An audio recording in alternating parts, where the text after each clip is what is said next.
Welcome to Break Free from Corporate, the only podcast dedicated to bringing you business success secrets from leading entrepreneurs with one thing in common. They left the corporate world, became their own boss, and are now living incredible lives. To access previous and all future episodes, visit breakfreefromcorporate.com and subscribe today.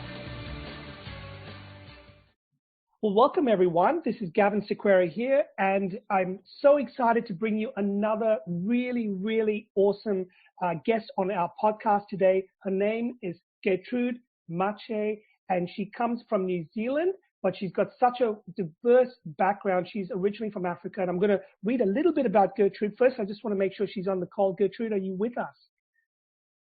I am with you, Gavin. Thank you so much for this opportunity. Oh, you're very welcome. I'm actually really excited about this. And so for those of you who don't know Getrude, actually some of you may know her or recognize her name because she's well known in the global community. Getrude is the global curator and founder of HerStory Circle. She's going to talk a little bit about that and what she does to inspire women all around the world by sharing their stories. She's got a numerous list of accomplishments behind her. I'm just going to read a few things here so you guys get a little bit of a picture. And of course, Gertrude's going to fill us in a little bit more on how she got to this point. But she's a fashion designer. She's going to talk to us a little bit about that. She's a celebrated author. She's written books. She helps people write books. She's a coach as well. She's a philanthropy consultant. She's a Rooney International Scholar, a 3 times TED speaker. And I believe Getrude, you're going for your 4th TED Talk fairly soon. A New Zealand Rotary member. She is an African textile artist and a fashion designer. And I heard through the grapevine that you're designing bridal dresses and things like that, which is amazing. She's an inspirational speaker, and you'll hear her talk about what she does for a living. And in short, she's been described as a vibrant bundle of African energy. I know this firsthand because I've spoken to her before, and you're going to feel her passion today. And really, at the end of the day, guys, she is passionate about helping people achieve their individual success. So I'm really excited to have Getrude on the call. Getrude, thank you so much for agreeing to be on our podcast. It's an absolute pleasure, Gavin. I hope I did a little bit of justice with that introduction. There's so much more. That's just what I could find on a quick LinkedIn profile, but I know you've done a lot more. And what I want to get to today is your journey, your story, and how you got to this point. And I know you're still on your journey as well. But take us back, because a lot of our listeners, Gertrude, you see, are people that are working in their 9-to-5 jobs in corporate. And what we tend to do on this podcast is just show people that there is more to life than just working for someone else.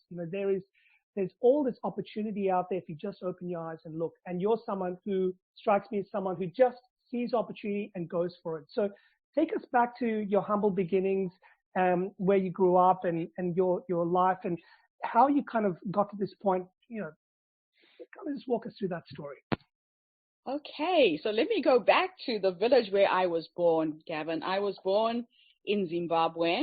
Mm-hmm. In a small village called Wedza. It's on the eastern highlands of Zimbabwe in Mozambique.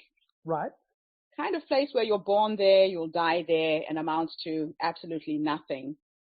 But I was gifted to 2 amazing human beings. My parents were the kind of people who saw no limitation to who they could become or where their children could go in life.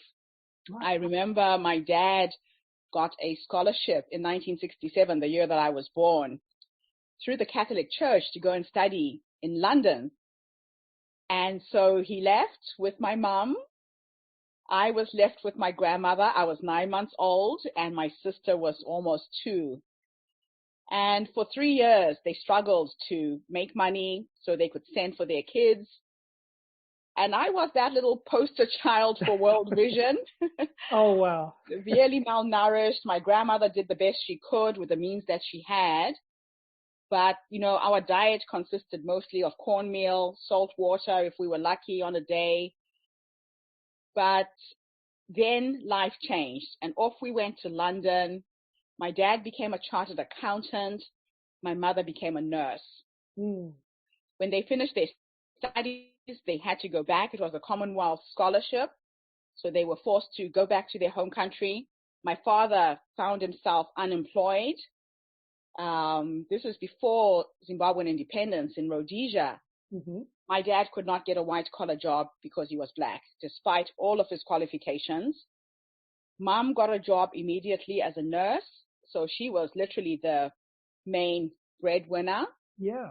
Dad had to work in a chicken slaughtering factory until after Zimbabwean independence in 1980. So they struggled, but they saw the value of education through their own personal experience and instilled that in us. So I went to private school, Gavin, my whole life, not because my parents were rich. They were rich in their thinking and in their ways of being. And they taught all of their 5 children how to do things that created money. Mom taught me how to knit, how to sew, how to crochet. And we would go into all of the white neighborhoods to sell during the weekends when she was off from work. Wow. I say that my mother could sell snow to the Eskimos and sand to the Arabs in the desert. She would sell you the clothes you were wearing if you weren't careful. She was just amazing. One of the most amazing saleswomen I've ever met. And so I learned, through observation, her ways of being and her ways of doing things. Right. My dad, on the other hand, was the visionary. My dad was that big picture thinker. He believed dreams were possible. And I remember he turned me into an entrepreneur when I was about 6 or 7. I just started school. And he would make sure that I was responsible for tidying up his wardrobe. I had to fold up all his clothes. And then he would leave my pocket money in his jacket pockets. And one day I was shaking through the pockets looking for my money. And I found this old pair of shoes at the bottom of the wardrobe. And I was about to throw them in the bin. And my father walks into the bedroom and he says, "What are you doing? Why are you throwing away my shoes?" Yeah. And I said, "They're old. I'm getting rid of them." He said, No. Hold on. These shoes are magic," he said. Mm. And he put me on his lap and he pulled out a photograph of himself standing on the steps of the Colosseum in Rome. And he said, "Do you see these shoes?" I said, "Yes." He turned them over. They had no soles. But there was a newspaper that was stuffed in to replace the soles. And it was dated 1967, the year that I was born. And he said, when I got the opportunity to go to London, I did not have money to buy a new pair of shoes. I had to put these newspapers in. Wow. But what I know is that if you can dream, if you can see anything in your head, you can create it. So that was my starting point, Gavin. My parents were two amazing people. They put 5 children through private school. We all became college graduates. My sister lives in Sydney. She's a laboratory scientist. I went into the IT field, project manager, developer, now a serial social entrepreneur. The brother after me was a lawyer. The one after him was a banker. And the youngest one never really got to finish university because he died in 2009. Yes. So that was my beginnings. And I went back to London to get my first degree when I was 19. I actually had to quit school at the age of 17 because my dad lost his job and the bank was going to repossess our home. So my parents had invested in a little plot of land, 10 acres of land. And because dad was unemployed, mom's income didn't cover, the bank was coming after their property. And so I quit school to get a job. What I used to do during my school holidays is my parents would send me and my sister to the city to apply for jobs but not take the jobs. My father used to say that the corporate world is white. So I grew up in a black and white world. In Rhodesia, blacks and whites didn't mix. We had an apartheid system very similar to South Africa. Yes. And he said you have to learn to be confident and stand up in front of white people and speak. So you're going to go for these interviews. You don't have to take the jobs. It's just practice. So that's what we did every school holiday. We were bussed off to the city. And that school holiday, I had 3 job offers, Gavin. I wanted to fly out of Zimbabwe myself. I applied to be a pilot. Did you really? Wow. I passed the aptitude test, but I failed the height restriction, which was 1.7 meters tall. I'm not a very tall person. I was about 1.3 meters at the time at the age of 40. And so I didn't get that job.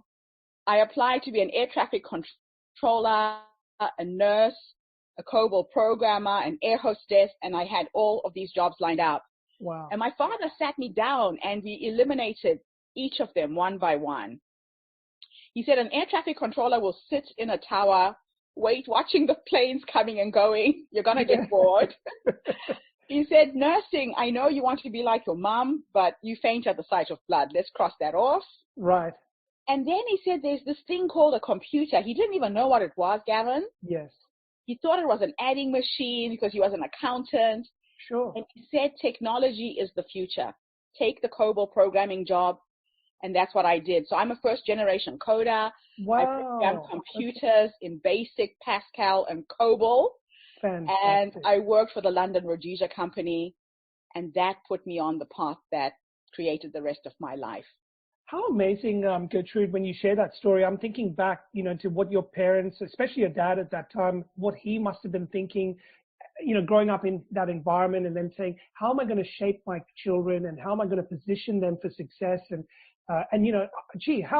it's just amazing that he had the foresight to send you on these interviews just to teach you life lessons and the potential of what you could be and how to shape your career and all that, because most of us never get that kind of guidance. I mean, not at that age anyway. I was very lucky. I was very, very lucky to be gifted to them as a child. Yeah. And I'm sure it's the same way around. Sometimes they say, children choose their parents, Yes. before they're born. And so I think, that the luck really, it was meant to be that way so that each of you could share life lessons with each other. And then now you encompass all of that so you can share that with the world. And I think it's amazing that you started off, as like you say, a first generation COBOL or computer programmer, or you started working in that industry when it was very new. And for a lot of our listeners, that are listening to this, people are working in jobs right now where they might have started off with something because they were either told, this is the way of the future, or they studied something at university, and whether it's law or engineering or teaching or whatever it might be. And now they're doing that, and they might have been doing this, Gertrude, for 10 years, 15, 20, and some of them are still doing it. And some of them are passionate about what they do. But then they hit a point where it's like, well, what else is there in life? What else could I be doing? And I want you to explain or just share how your thinking suddenly grew from, you kind of broke out of that mindset of programming. That was just a little introduction at that early stage. You then went on to do a lot of other things. So, what spurred you on to other things? Okay, so for a start, I was a terrible developer. I hated sitting behind a terminal.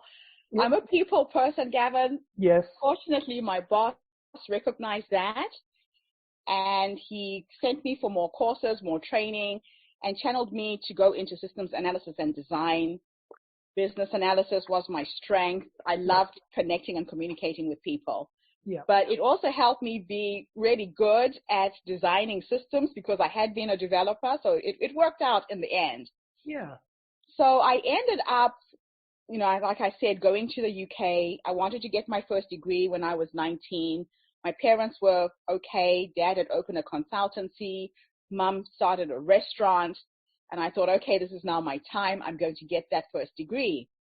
Unfortunately, when I got to London, my boyfriend came to visit 3 months after I got there for Christmas, and I got pregnant.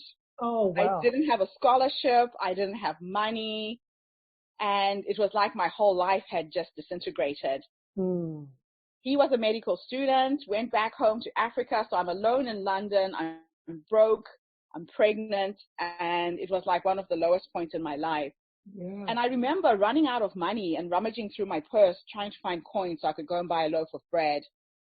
And I found my last 50p at the bottom of my purse. But just underneath this coin was a business card of a woman from Norway I had met in Zimbabwe 2 years before. Her name is Getrude. Mm-hmm. She had come with a church group and had watched me acting in a play that I had written about the AIDS pandemic. So I became an AIDS advocate at a very early age. I had observed World Health flying into our village in a helicopter. dropping flyers and condoms to people who couldn't read. Wow. I watched the parents catching the papers, and the next minute they're lighting their fires. I watched the kids blowing up the condoms and running around the village with balloons. It was just the most ridiculous thing. And so I wrote to World Health, asked them to sponsor me to write a play. And I used the play to conscientize people about the spread of the AIDS virus and what it really was. Yes. And she had watched me acting in this play, came backstage after the play, and said, "You're an amazing actress. Where did you learn to act?" And I'm like, "I'm not an actress. This is just something I'm doing to educate and conscientize my community about this virus." And she said to me, "You have a gift, and I will personally sponsor you if you want to go to university and become an actress." Oh, wow. But I couldn't do it. That was the time when I was supporting my parents. They relied on me financially. Yes. But she gave me this business card, and I don't even know why I kept it for so long. So I tossed up between buying a loaf of bread with my last 50p and calling a random stranger in Norway. Jeez, wow. I did that, and it was just a weird coincidence that her brother had just got a contract to put together a musical production about Nelson Mandela. Oh, yeah. It was called Salt of the Earth, mm-hmm. and he was on his way to Africa to recruit actors the day that I called. Oh, wow. So I got this amazing opportunity to take part in this production. I lived in Norway for a while. I toured the whole of Europe, Denmark, Sweden, Switzerland, dancing and singing in a play about my hero. And that kind of helped me put together enough money for me and my baby. Mm-hmm. I then went back to Africa, got married to my husband, and we had 3 beautiful children. Wow. In a marriage that lasted 27 years.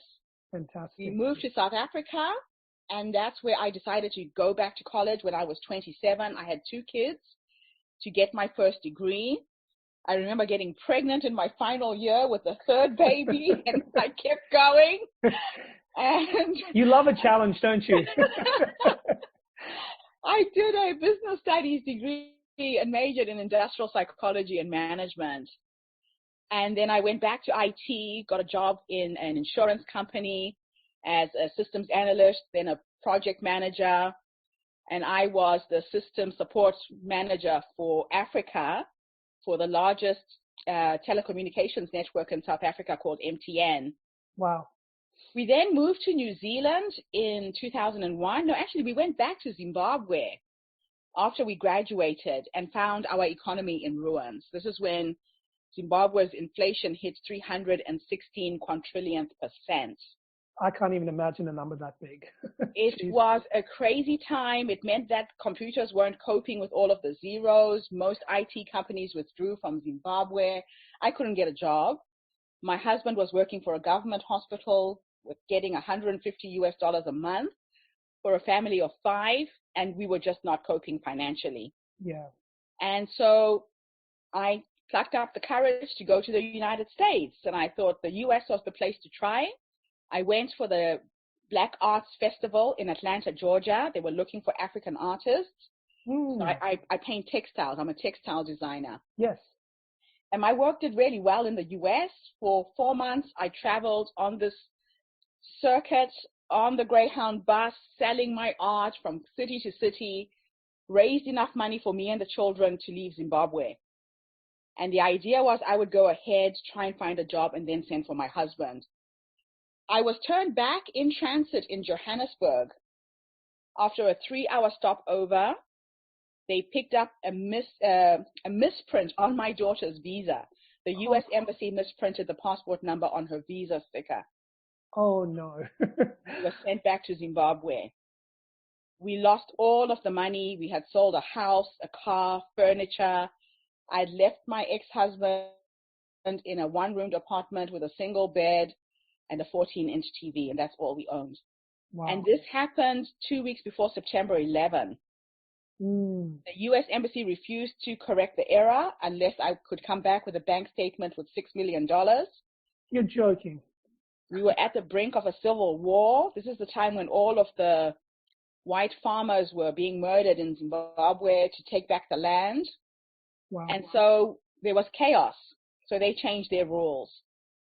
2 weeks later, September 11 happened, and I would not be talking to you if I had got on that flight, because I was running a workshop in a building near the Trade Center when the Twin Towers went down. Yes, I think we all remember those times. I remember thinking, why would God send me back to hell? And then I saw what happened 2 weeks later, and it started to make sense. So these days, when anything goes wrong when I'm flying, if there's a delay, I'm the calmest person in the airport. Because you've been through everything, haven't you? And I know I'm just not supposed to go at that time. Yeah. I had actually paid a deposit to rent a house in New Orleans that disappeared with Hurricane Katrina. Yes. So after staying in New York, we were only supposed to be there for my workshops, and we were going to live in New Orleans, and that house disappeared with Katrina. Wow. And I ended up in New Zealand, not by design, but a weird coincidence was that one of my cousins was living here in Wellington, and she happened to be on the Hotmail address book one day, just randomly looking at people's names.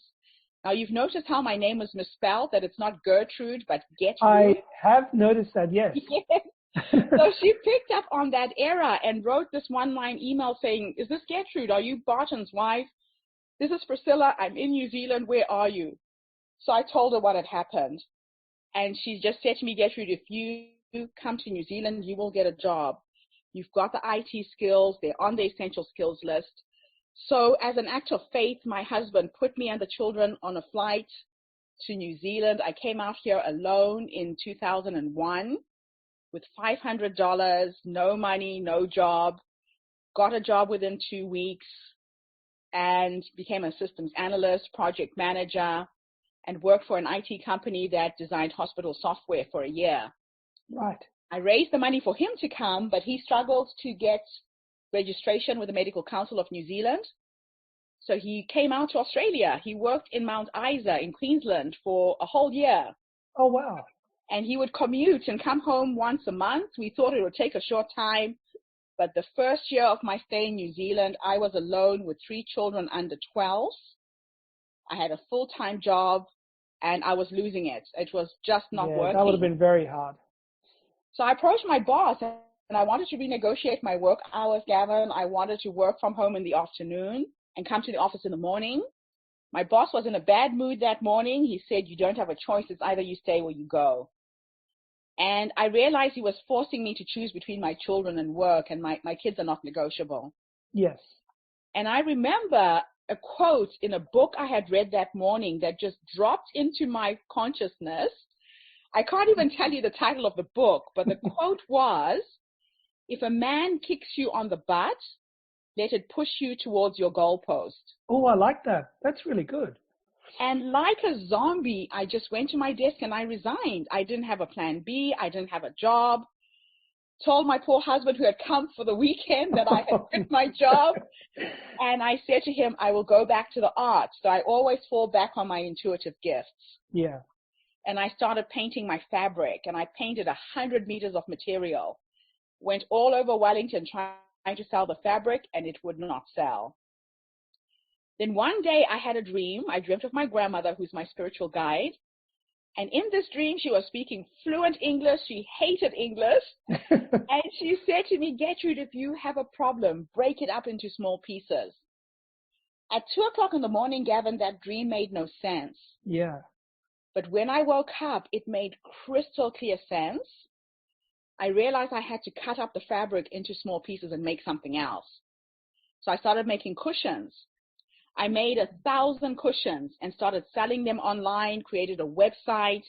I opened my first shop in Wellington, and I started exporting my work back to the United States. Made no money in the shop. Yeah. New Zealand is not a country for products. There's only 5 million people here. Yeah. Unless you have something you can sell to the sheep, Yeah. I wouldn't recommend it.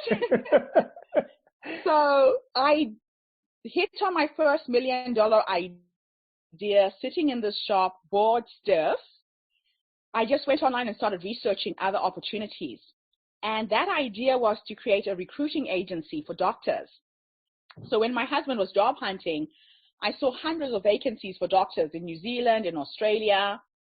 I wrote an email to some of our friends in Cape Town. I said, I've got this idea. Would you like to come for a year? 5 of my husband's friends said yes. I remember placing 5 doctors and making $125,000 in my first 3 months of business. That's fantastic. So I had a recruiting agency called Medical Recruiters of New Zealand. I ran that company for 13 years. Wow. And from the proceeds of that business, I started investing in properties. I remember buying my first house 3 months after I got to New Zealand. I had moved into a beautiful 5-bedroomed house. 3 months later, the owner, who was in Australia, decides he's selling the house. Oh, no. And I'm thinking, I don't even have any savings. I have no money. But I knew that house was mine. Yeah. And I had made friends with a real estate agent who I used to hang out with on weekends when she had open homes. I love houses. I like to see how people decorate their homes. Yeah. And this woman became a mentor. I just told Trudy that my house was being sold. I didn't have the money. And she said to me, Gertrude, I will teach you a trick, and one day you will thank me, she said. She said, whose car is that? So I had bought a car on hire purchase. Okay. I owed a finance company $15,000 for this car. I said, Trudy, the car's not mine. It's on HP. She said, this is what you need to do. Go to the bank, get a personal loan to pay off the car. Make it freehold. Then take it back to the car dealer, sell it back to them. Just take whatever they give you, come back with a check. I'll show you how to buy the house. To this day, Gavin, I don't know what made me trust this woman. Yeah. It was just a feeling I had around her. I did the craziest thing, went and sold my car, got a personal loan to pay it off, and we wrote a conditional offer to the owner of the house. And we said, here's $10,000. So I made a $5,000 loss on that car. My husband almost killed me. And we said, here's $10,000. Please give us 6 months to make another $10,000 so we qualify for a mortgage. Yeah. The owner was fine with that. If we defaulted, he would keep the $10,000. We're Right. still paying his rent. Yes. And that's how I bought my first house, Gavin, in the right street at the right time. Do you know that house went up in value by $100,000 in the first year? Wow. Yeah, I believe that. And That's the way great. I raised the other $10,000 was not in a normal way either. I think whenever my back is against the wall is when I'm most creative. Mm. I started thinking of other ways I could make money after work. And I realized that everybody in New Zealand had washing machines and dryers, and there's no domestic servants here. Yes. In Africa, you have somebody who looks after the kids, who does the laundry, who cleans the house, who does the garden, right? Yeah. So I put an ad in one of the local no-call newspapers that go into every household. And I said, I will pick up your laundry, iron it, and bring it back. Because I was trying to find something I could do after work and around the kids. So here I am. I have 3 kids under 12. I have a full-time job from 9 to 5. And I'm ironing clothes after work. The kids would come home from school, do their homework, eat dinner, go to bed. And I'll go and pick up the laundry and start ironing until 2 or 3 o'clock in the morning. I did this for 3 months and raised the next $10,000. I was making $600 to $700 a week. Wow. And that's how I bought the first property. When it went up in value after a year, I used the equity to buy the second property, the third, the fourth, the fifth, the sixth, the seventh, the eighth, the ninth, the 10th. Yeah. In 6 years, I had bought 14 properties, Gavin. That is amazing. Gertrude, I want to stop here because you've shared so much, and you're a fantastic storyteller. And one of the reasons why I'm so excited to have you on this podcast is your story just is amazing, no matter which point or angle you look at it and which situation you were faced. And one of the things I take out of everything you've said, and I'm sure our listeners that are listening to this really keenly, right? They're probably going, wow, how amazing that you never let any challenge in life get you down. I mean, there's so many things that are going on in our lives right now. There's so many things that will humble you and bring you down or really challenge, put your back against the wall. It's how you face that and how you come out the other end. And one of the things I love about what you're sharing is, yes, you have this insane determination to succeed and come out the other end, but you you're creative. Like you look for ways, you're looking for solutions to problems. You don't just sit there and, be the victim. And when I talk to a lot of people, Gertrude, one of the questions they always ask me is, what could I do? I mean, I don't know what else I could do. I studied to be an accountant. I'm an accountant today, but I don't know what else I could do. And one of the things I try and share with them is you're a human being. You've got gifts, you've got talents, you've got strengths. Let's tap into that and see what else you can do to help people around the world or in your community. And through that, you can create opportunities. You can create a side income, a side hustle. Like you've done so many different things on the side. And, these projects have helped you move along in life. So talk to us a little bit about, how, is this just something that comes naturally to you, in terms of, like you look at you look at something and go, ooh, there's something where I can add value, or there's something I can put my hand to and do, make a difference. I mean, how does your mind work that way? I think being born in Africa was the biggest gift, Gavin. Yeah. When you are born poor, you look for ways to make money. I tell people I can see money through the gaps. I can see money through the cracks of life. Yeah. And everything I have created has been a problem. Somebody's problem to me is a business opportunity. Does that make sense? It does make sense. So when I look back at everything I created, the ironing, somebody needed somebody to iron. That was a problem. And I stepped in and filled that gap. Yes. Even when I created the next business was when Peter Jackson was filming Lord of the Rings. I fell in love with the fact that I'm living here. I'm a storyteller. I wanted to learn how to be a digital storyteller. Mm-hmm. So he was giving presentations and talks all over Wellington, and I literally stalked the guy. Everywhere they were giving a speech, I was there just listening and soaking it all in, right? Yeah. And one day, the guy who designed the spider in Lord of the Rings was giving a speech. And I was at the back of the room, and I'm thinking, gosh, how can I get closer to this thing? How can I act in one of Peter Jackson's films? And before I knew it, my hand went up, and I just asked the question, right? Yeah. So the other thing is, I'm not scared to ask. Yeah. I'm not scared to show my limitations, my vulnerability. I feel I've got nothing to lose unless I ask. I need those answers, right? Great attitude. And this man said to me, wow, that's amazing. We're actually looking for African extras for King Kong. So Peter Jackson was working on recruiting actors for King Kong at the time. Wow. Yeah. So I got cast for King Kong. I got 2 parts in the movie, thought I was really special. No, I wasn't. I discovered that they were looking for 350 African extras for one scene. The Skull Island scene in King Kong has got African people. Yes. And I could see an opportunity there because I was already working with the refugee service. Mm-hmm. I was working on the Wellington City Council's ethnic forum. And I thought I could create a database I could sell to WETA. So I met this man on a Thursday. He said, come on Tuesday and give a presentation.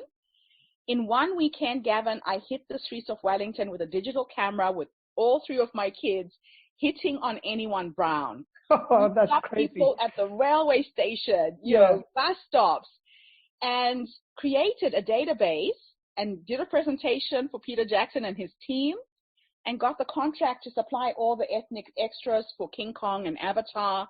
And I turned that into a casting agency for people of color. Remarkable. And so that's another database, completely different business, but it's based on the same principles of my IT background. Does that make sense? It makes complete sense. So I found that everything I do is database driven. Mm. I know how to attract people to a cause, to something specific I'm working on. And it goes back to my grandmother's lesson in that dream, that if you have a problem, break it up into small pieces. So if I'm trying to make $1 million, $1 million is just a 1 with a few extra zeros, right? Yes, yes. You can find a way to chunk it down. So if you're selling a product and it's $20 each and you divide 20 into 1 million, how many units are you supposed to sell? Yeah. So I've just got this brain that kind of computes and has an ability to chunk things down. Which is remarkable, because what you're doing is you're simplifying a problem.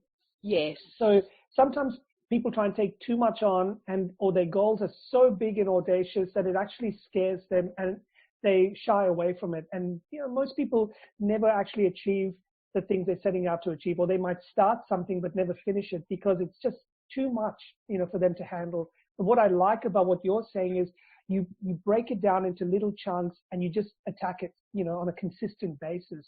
And also the other thing I took out of what you were saying, Gertrude, which I'm sure, a lot of people who are listening to this podcast right now, the fact that you're using your skills and talent. So it's not like you're trying to do something where you have absolutely no idea what you're doing. I mean, it might be a new area that you're going into, but you're going into it with skills that you have, with some idea of, how you can add value. And then you're basically just throwing caution to the wind by giving it a go because you've got nothing to lose. And the other thing is, a lot of people kill their dreams before they start, Gavin. I've learned that you don't have to figure out the how, because if you're trying to create something and you jump to how, you will start to think, I don't have the money, I don't have the skills, I don't have the time, I don't have. Your I don't haves will kill the dream before you even start. Yes. But what I've learned to do is to say yes to life. When an opportunity presents itself, even if I don't know how to do it, I jump in feet first with the faith and the belief that I will grow my wings on the way down. Yes. And then the how shows up. I wanted to write a movie script based on my life story. I wasn't a script writer. I had no idea what to do. But then I got involved in film in a very, very magical way. And now I have the mentors. Peter Jackson's wife is one of my mentors. She's been helping me with the writing of my script.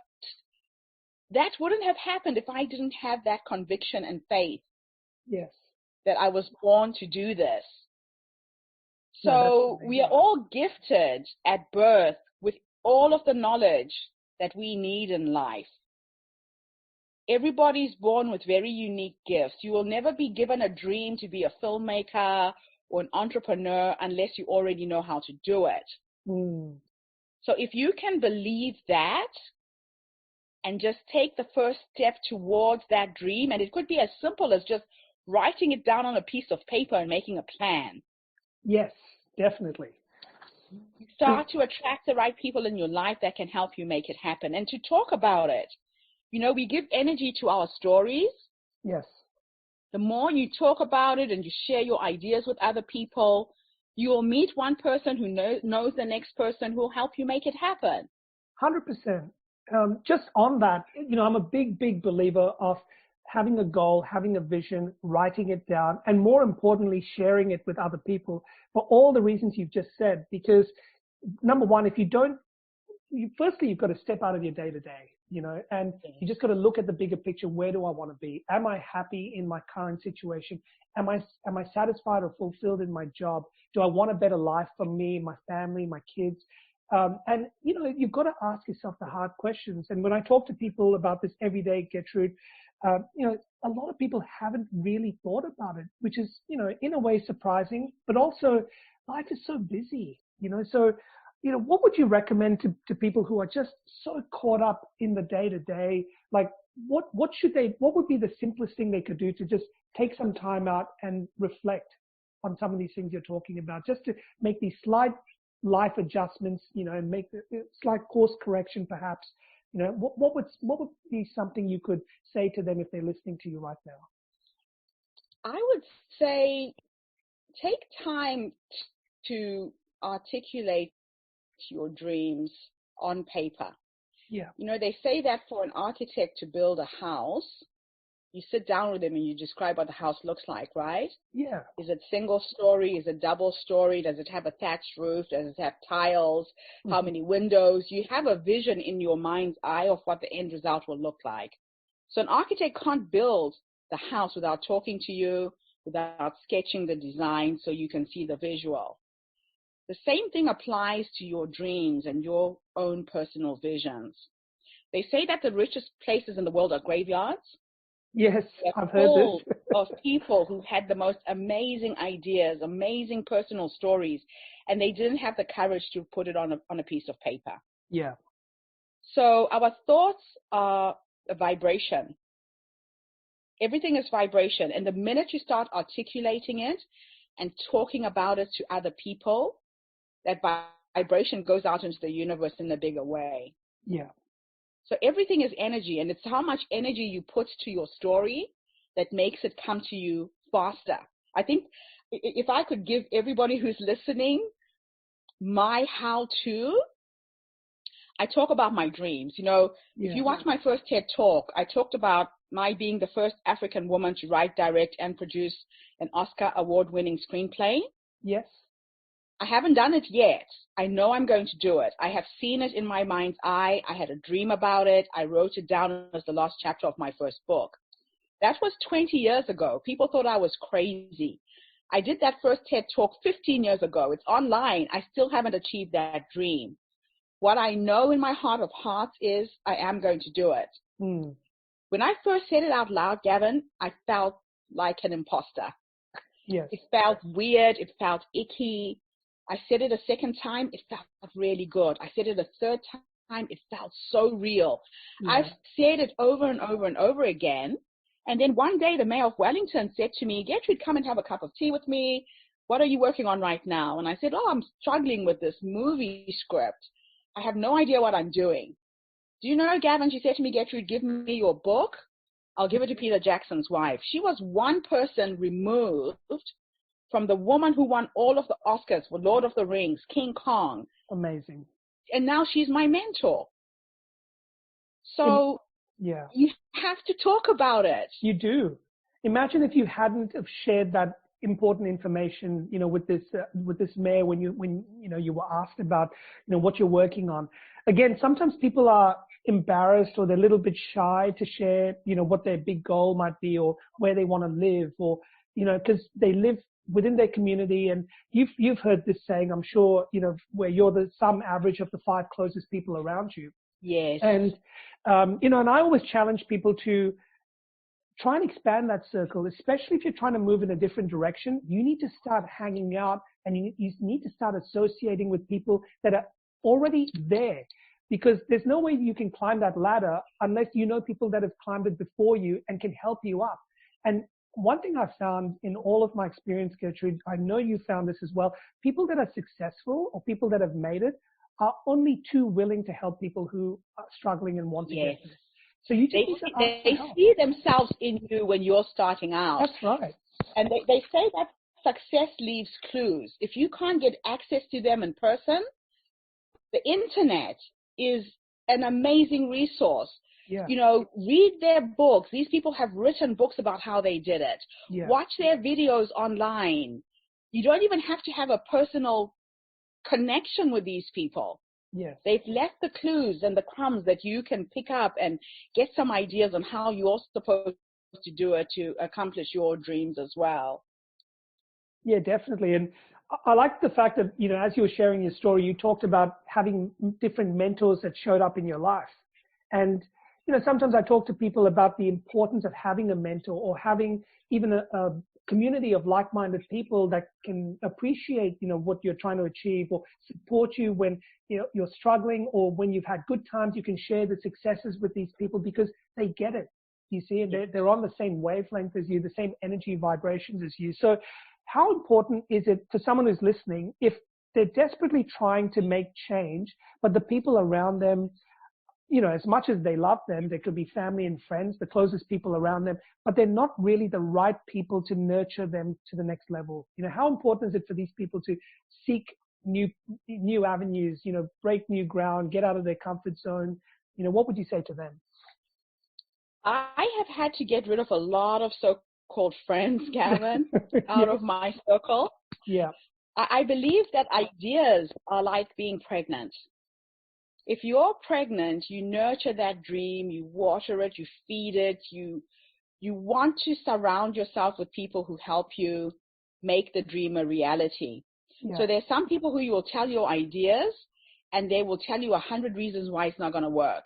Yeah. Those are the wrong people for you to be connecting with when you're trying to birth a new idea. Mm. So you definitely have to be very selective who you're sharing those ideas with. Are there people who are going to uplift you, inspire you, and keep you motivated? If they're not, back away. Look for a different set of friends. It's as simple as that. Yes. So I have pockets of people that I will share these big vision ideas with. It's like you will never go and talk to somebody about relationships who's not in a good relationship. Yeah, that's right. So why would you consult with somebody who's never created a business? Yeah. And the other thing is your family are the worst people to talk to most of the time. Your family will want to protect you from failure. It's not that they don't love you. They will, again, tell you 1,000 reasons why this might not work.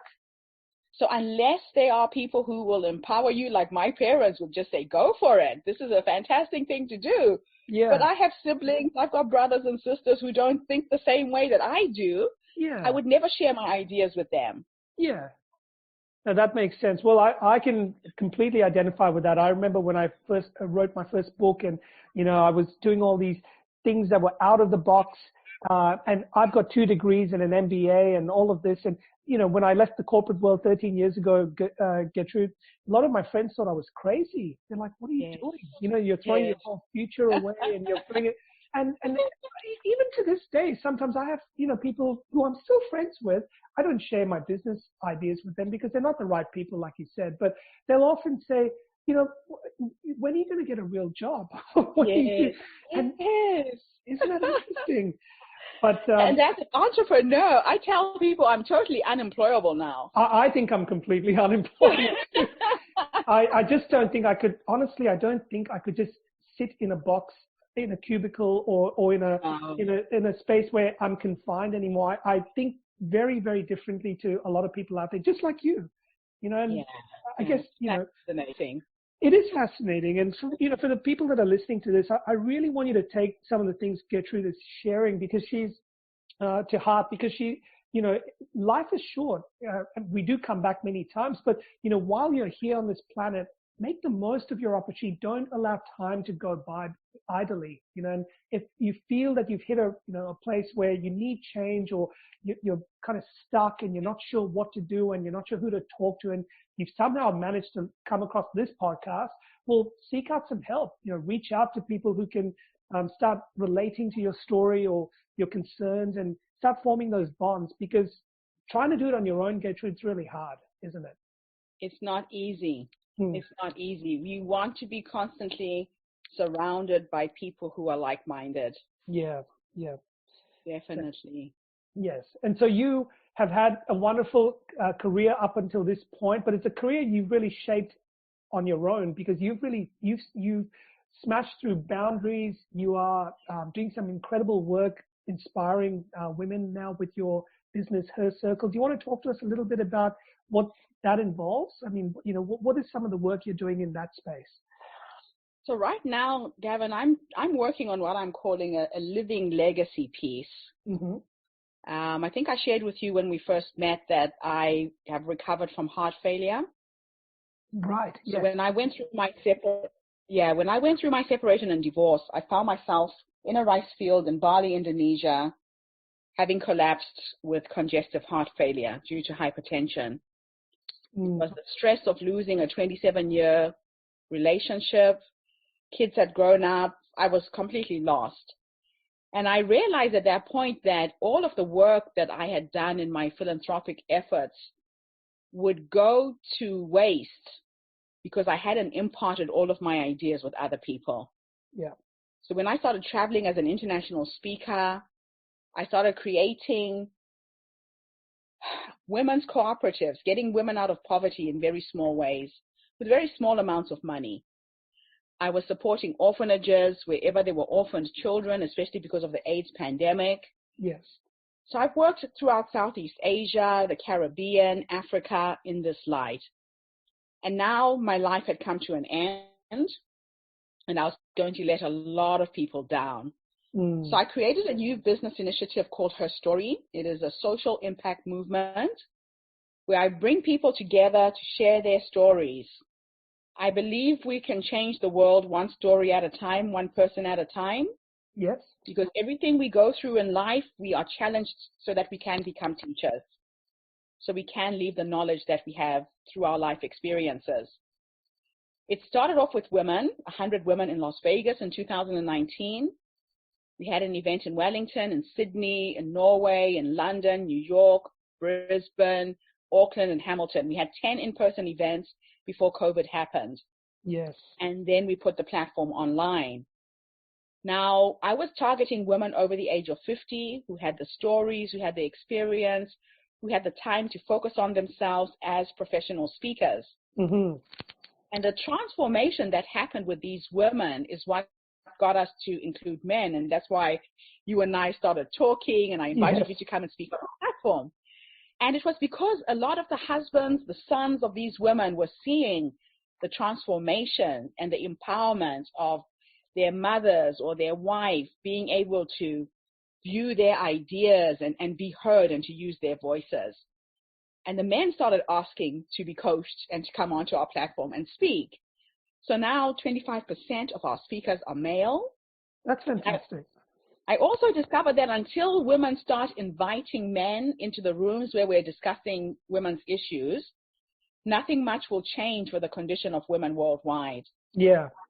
So the organization has gone in a completely different direction from where I had envisaged it. Everybody who comes to speak on our platform speaks in a TED Talk style. So we're looking for thought leaders, people who have ideas that are worth spreading, just like the TED tagline would say. Our tagline is Inspired Ideas Ignited. Ooh, so we take those ideas to the next step where we implement. So we find grassroots projects that we can support that have a social impact.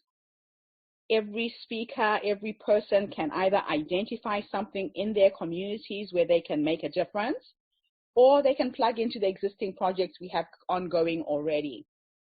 Great. And we curate all of these stories into a series of books. We've got a podcast. We've got an anthology series. We broadcast all of our stories through a platform called E360 TV, based in the US. And we reach anywhere from 300 to 500,000 views per month on this platform. Amazing. So we're looking for more contributors of content, more stories for our next event in September. I'd love to open that out to your community. If anybody's interested in being one of our speakers, please get in touch with me. Sure.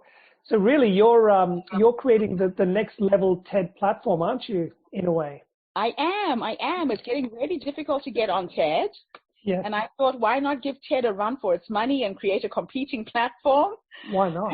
Why not? The only difference is we're not just sharing the ideas, we're executing and implementing as well. Which I really love because, again, like you said, the graveyard is one of the best places to find ideas that never got implemented, and this is a huge stumbling block for the people that I talk to, Getrude, because I do talk to a lot of people who have good ideas. I mean, there's some people who haven't had time to formulate their ideas, but then I come across people who have brilliant ideas. They just don't have the means or the support in which to make it happen. And one of the reasons why I do what I do, and I'm really passionate, just like you are, is I want to make a difference in the world, one person at a time, by helping someone implement their ideas.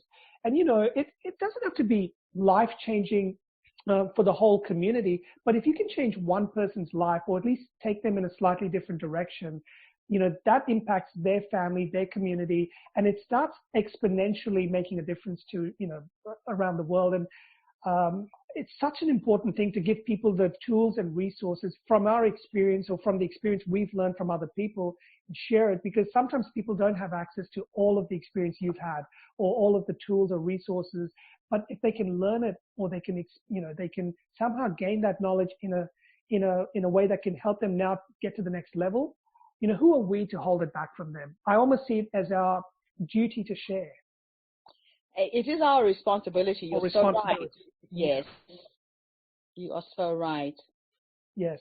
Well, look, I mean, I could talk to you all day about, some of the things you've done and are doing and are going to be doing in your life But, as we wrap up, I want to get to the next section of our talk. And this is a little bit more of a change of pace. I call it a rapid response sort of area where, I just have a little bit of fun and, we just shoot a couple of questions at you quickly and just have you speak from the heart, anything that comes to mind. And I just would love to see, your thoughts on a couple of topics. And are you willing to give it a go? Yeah, let's go for it. All right. So what is your favorite mode of learning? How do you learn? I learn most by listening, Gavin. Okay. I'm a speed reader. My husband gets very irritated because I take chunks of text, but I learn more by listening to stories. Wonderful. Wonderful. Now, you've mentioned quite a few people that, are, I suppose, mentors in your life. Do you have one or two that you'd like to specifically call out that have been, a role model, that you've looked up to, or someone that's inspired you to where you are today? On a personal level, I have to say the very first two people are my parents.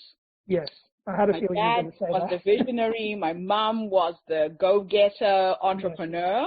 Yep. And then in life in general, I would have to say people like Oprah. Yes. Ariana Huffington. Yes. Peter Jackson. Yes. The kind of people who have changed the world by not playing small. That's really shown me what's possible. Wonderful, wonderful. And it's so important, guys, if you're listening to this, you must have people that you look up to, inspire you so that you can get to the next level yourself. Now, any favorite quotes of yours? I know you shared one earlier. Anything that kind of you remember reading that really kind of took you in a different direction, or that just keeps showing up again and again and again for you?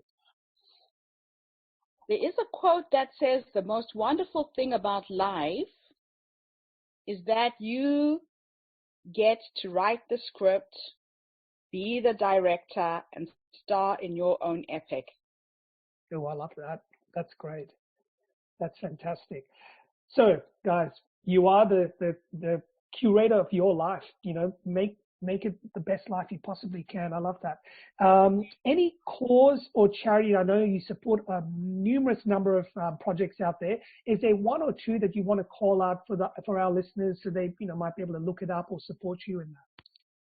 Africa Thrive is the organization that I have created to support all of my philanthropic efforts in Africa.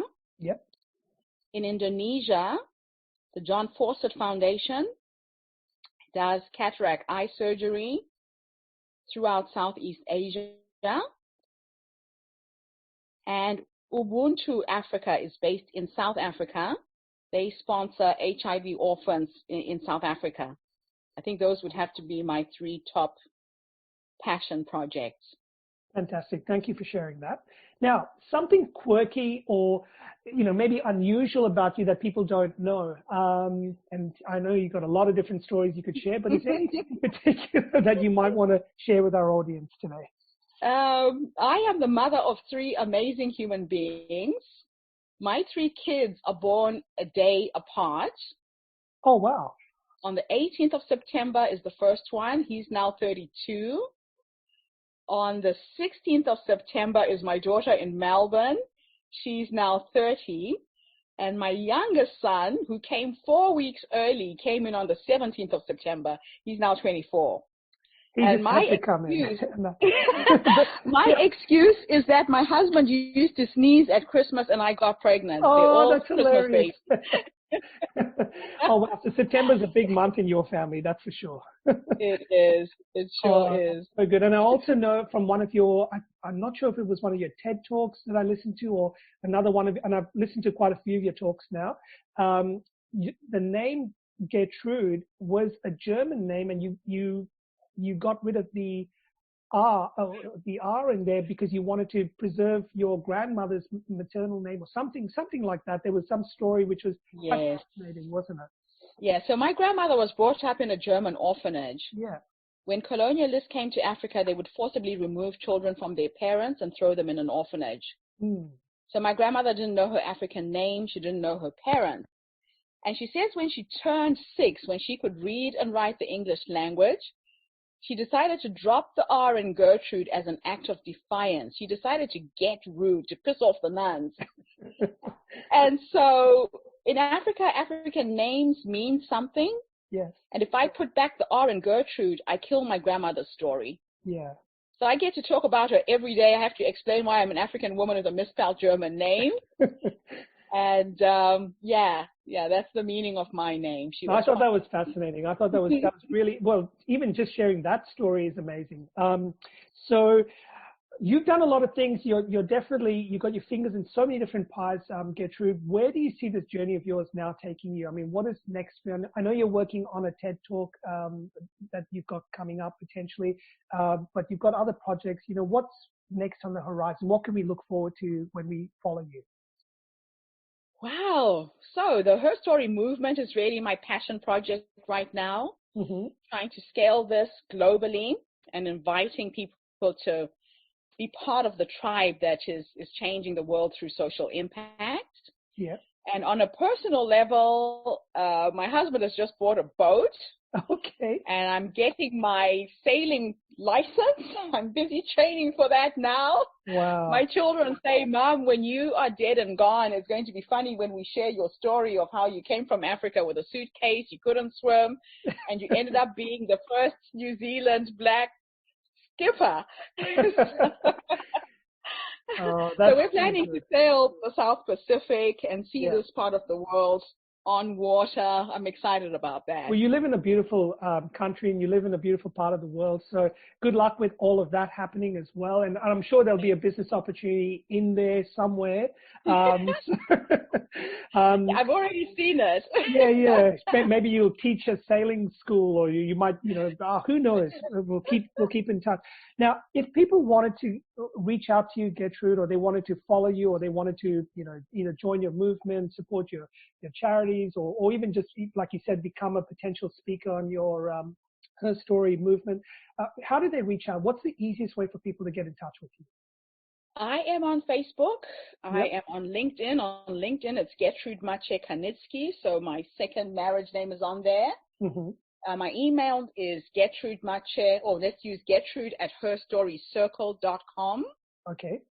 I'm really good with social media. So LinkedIn, Facebook, and email is the best way to connect with me. Fantastic. Well, we connected on social media, didn't we? Yes, we did. Yes. And if anybody wants to speak at the conference, they can go straight to the website.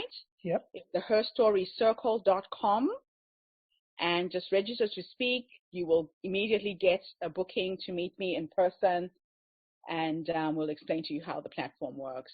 Wonderful, wonderful. So I'm going to share a couple of those links, obviously, when we do the notes and everything for the podcast. But I'm really so grateful that you could spend the time this morning, and just share your story and elaborate on some of the challenges and how you got to where you are, and, the mindset that you have. And I suppose that's the biggest thing I want people to take away from today's call is your mindset, is really going to determine where you end up in life.